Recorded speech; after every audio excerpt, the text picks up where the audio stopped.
Hi friends, வணக்கம். இப்போ நம்ம வீடியோவில் என்ன பார்க்க போகிறோன்னா, நம்ம இப்போ எங்கேயாச்சும் வெளியே போகிறோம், ஒரு ஃபங்க்ஷன் போகிறோம், இல்லை நம்ம வீட்டுக்கே யாராச்சும் வராங்க அப்படின்னா அவங்க கேட்பாங்க, நீங்கள் என்ன பண்ணுறீங்க அப்படின்ட்டு. உடனே நம்ம என்ன சொல்லிவிடுவோம், நாங்கள் வீட்டில் சும்மா தான் இருக்கோம் அப்படின்னு சொல்லிவிடுவோம். தயவு செஞ்சு இனிமேல் வீட்டில் நாங்கள் சும்மா இருக்கோம்னு நீங்கள் சொல்லாதீங்க. நம்ம உண்மையிலேயே வீட்டில் நம்ம சும்மாவாக இருக்கோம், எல்லா வேலையுமே நம்ம தான் செய்கிறோம்.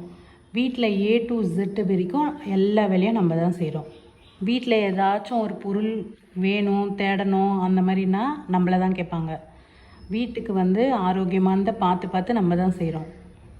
சம்பாரித்து பணம் கொடுக்கறது மட்டும்தான் ஆம்பளைங்க வேலை. மிச்சம் எல்லாமே சிக்கனமாக இருந்து எல்லாத்தையுமே நம்ம ஒன்று ஒன்றா பார்த்து செய்கிறது நம்ம வேலை தான். அதனால் உங்களை இனிமேல் யாராச்சும் என்ன பண்ணுறீங்க அப்படின்னு கேட்டாங்கன்னா ஹவுஸ் ஒய்ஃபாக இருக்கேன்னு சொல்லுங்கள். அப்படி இல்லைன்னா ஹோம்மேடுன்னு சொல்லுங்கள்.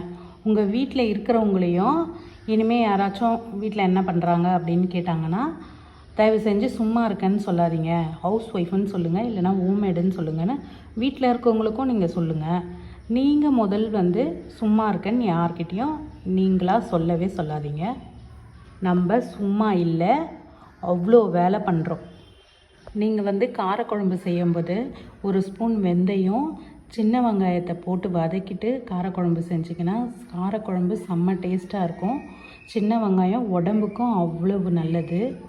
கோவக்காய் பொரியல், கருப்பு மூக்கடலை, முருங்கைக்காய், உருளைக்கிழங்கு போட்டு சூப்பரான காரக்குழம்பு, டேஸ்ட்டு வேறு லெவலில் இருக்கும். அதுக்கப்புறம் அப்பளம், கேரட் பீன்ஸ் பொரியல். இந்த சமையல் வேலை இல்லாமல் டிஃபன் வேலை வேறு இருக்குது, டீ போடுற வேலை வேறு இருக்குது, துணி துவைக்கணும், சாமான் துவைக்கணும், வீடு க்ளீன் பண்ணணும், வீட்டுக்கு தேவையான காய்கறிகள், மளிகை சாமான்லாம் போய் வாங்கிட்டு வரணும். தினமும் நம்ம இவ்வளோ வேலை பண்ணுறோம். கேரட் பீன்ஸ் பொரியல் பண்ணும்போது ஒரு ஸ்பூன் அளவு கொஞ்சமாக காரத்துக்கு ஏற்ற மாதிரி நீங்கள் சாம்பார் பொடி போட்டு கேரட் பீன்ஸ் பொரியல் பண்ணிங்கன்னா பொரியல் அட்டகாசமாக இருக்கும். துணி துவைச்சி மொட்டை மாடியில் காய வச்சுருவோம். எடுத்துகிட்டு நீங்கள் அப்படியே வச்சிட்டிங்கன்னா அப்படியே மறுநாள் துணியும் திருப்பி துவைச்சி எடுத்துகிட்டு வச்சு நிறைய துணி சேர்ந்து போர் மாதிரி ஆகிடும். நீங்கள் மொட்டை மாடியிலேயே துணியை அப்படியே மடித்து எடுத்துகிட்டு வந்துட்டிங்கன்னா வேலை ரொம்ப ஈஸியாக இருக்கும். பெருக்கும்போது தினமுமே நம்ம ஜன்னல், கதவாண்டை எட்டுற அளவுக்கு ஒட்டரை அடித்து அப்படியே பெருக்கி விட்டுட்டோன்னா இதுக்குன்னு ஒரு நாள் நம்ம டைம் எடுத்து க்ளீன் பண்ண வேண்டிய அவசியம் இருக்காது. வீடு எப்போவும் பளிச்சுன்னு இருக்கும். இந்த வீடியோ உங்களுக்கு பிடிச்சிருந்தால் லைக் பண்ணுங்கள், ஷேர் பண்ணுங்கள், கமெண்ட் பண்ணுங்கள். இடிச்ச மிளகு சேனலை சப்ஸ்கிரைப் பண்ணுங்கள் ஃப்ரெண்ட்ஸ்.